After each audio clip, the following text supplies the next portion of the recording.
আমি আল্লাহ যত বড়, আমার বানানো আগুনের তাপমাত্রাটাও তত বড়।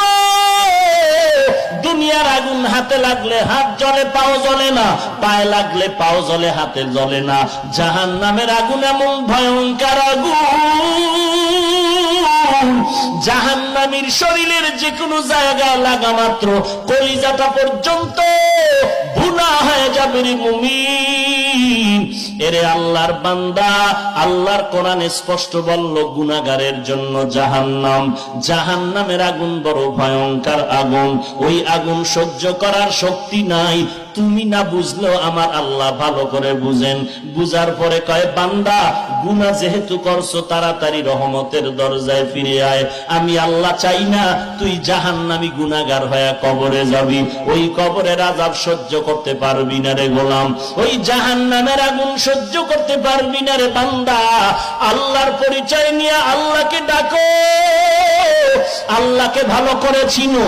দুনিয়াওয়ালারাও সবাইকে বলে কেউ খাবে কেউ খাবে না, তা হবে না, তা হবে না। এই কথা বলিয়া বলে আসো দিব, দিব দিব বলে দরজায় তালা লাগানো।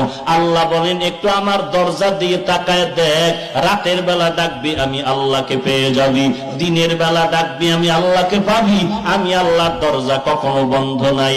বঙ্গোপসাগরের মাঝখানে গিয়া যদি ডাক দাও আল্লাহ, আল্লাহ বলেন আমিও তোর সামনে হাজির হয়ে যাব।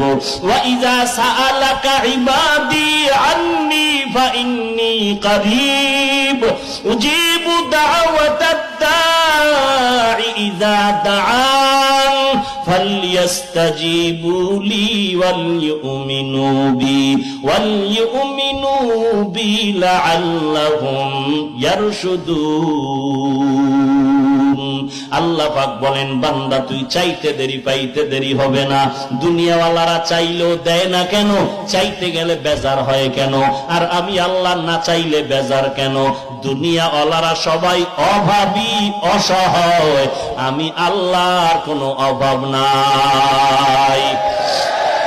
আছে আল্লাহর কোনো অভাব? ইয়া আইয়ুহান নাস আনতুমুল ফুকারাউ ইলাল্লাহ ওয়াল্লাহু হুয়াল গানিয়্যুল